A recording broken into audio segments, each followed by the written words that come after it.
Zach, what's the overall kind of philosophy going into high school recruiting, knowing there's a bunch of different ways that NIL has to go, and you've got a balance of high school and transfer portal and retention, and how do you go into the high school stuff looking at it and saying, these are the constraints that we have to work with, and we have to make these things our strengths and know our weaknesses? Yeah, when we're thinking about recruiting high school as a whole, initially we really want to go after big players. We want to win the trenches through high school. So you think about this class, we had 12 players signed now that I would consider in the trenches in the front seven, 2 linebackers, 2 D linemen, 4 O linemen, and 2 tight ends. Typically, those are the hardest positions to acquire in the portal.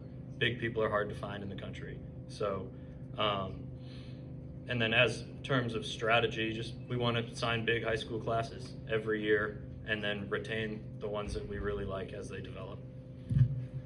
Zach, for people who are only maybe looking at the stars next to these recruits' names, what would you tell them in terms of the evaluation side on your end that goes into recruiting these kids that maybe the average fan doesn't look at? Yeah, I understand where the average fan comes from there. What we do as a staff consistently through the year is generally we're evaluating the guys before they're even rated based on their junior tape, and then once they play as seniors based on their senior tape. And we're always evaluating length, growth potential, explosiveness, and football character. So when we make an evaluation based on that, we let the chips fall as however they're ranked. And oftentimes, if a guy flips to a certain school, they might get ranked higher. That's fine. In today's day and age in college football, as Coach Sapp talked about, NIL and now the House case coming and salary cap and all that, there's no incentive to inflate a ranking on a player. So if they're ranked lower, we're happy. What have you seen from your evaluation staff and that some of these guys, you're their first offers or they have very minimal offers after you get a commitment, then the SEC guys come in? Is that kind of vindicating but also frustrating at the same time? Yeah, we're certainly frustrated. When that happens, it also shows the work that our guys are doing down there. I think about Carter Wilson. I thought he's been a superstar through this whole entire deal. Kind of player after player he can dig up before the other teams find him, and then another team can find him, but he is on with the next one. And as long as they fit our criteria and they want to be Bearcats, that's what we care about. We don't care about the outside noise. I think our evaluation process and our system and the people we have doing it, that's going to breed the right players and good enough players, no matter what they're ranked and no matter who else is recruiting them. And then once we get them here, we really vet their character in every which way. Like, they're always being evaluated when they're on campus. And over time, that's going to lead to a group of guys that are hungry, yearning to be the best they can be. And then we're going to have a really good group of football players. And they're still meeting the size criteria we lay out in the class and the explosive traits we look for. And over time, you build a roster like that, we're going to look up and we're going to have a really good-looking football team. Seems like a lot of players, they might want to know how much, but how much does having the new building mean when it's built come summer and you can walk them through that, because that's nicer than anything that's ever been here? Yeah, certainly that makes a huge difference. I think that helped a little bit in this class. I think that's going to help more in the future. Think about it. If I'm a recruit, you visualize where you are as you're taking a visit, and if they're not able to walk through the finished product, it's hard to visualize where you are. They know it's coming, but they want to have their feet on the ground, see it. So going forward, that's going to be even a bigger thing, but that definitely helped with these guys. I know in the media now it looks like we lost a lot of guys, right, that decommitted. We care about the ones we got, and we won a lot of battles on guys down the stretch that isn't publicized as much.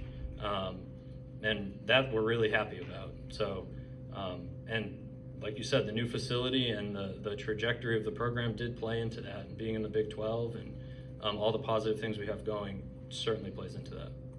You mentioned size and athleticism traits, but only 3 guys in the class under 6 foot. How important is that, especially offensive line, defensive line. You talk about competing at the Big 12 level, like finding those body types that look like, your peers. Yeah, I think we have the best strength coach in the country and the best strength staff in the country. Nico Palizzetti does an incredible job.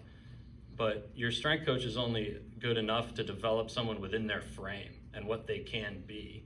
So we have to get them the frame. Not only just height, we look at wingspan, arm length, hand size, the whole nine. And if you look at our trench players, every single player has a wingspan of 4 or 5 inches or more than their height. That means they have broad shoulders and long arms, room to grow. And when you look across the field at the point of attack, that's what wins games. And I feel like we, from the beginning, wanted to achieve that, and we did. You'll be jumping into the portal next week, so biggest couple needs there. Yeah, Coach Sapp mentioned some of them, but receivers a big need. We need to help the pass rush, and then cover players. And we're going to attack it. We have been already, and we're going to continue to, and be as aggressive as we can be. I think we have a great strategy going into it. All the coaches and personnel staff is in alignment with what we want and exactly what we're looking for, and we'll see how the chips fall. Do you guys feel like the transfer portal is where immediate winning can now be more impactful as opposed to the recruiting ranks? And do you put more weight into either side, or are you attacking both with the same amount of fervor? Yeah, by nature of how long we recruit high school players, we spend more time on them. But I view them all the same. Like, we're acquiring players through any necessary means. Whether we can find a walk-on who can develop into a scholarship player down the road, it's all about acquiring players.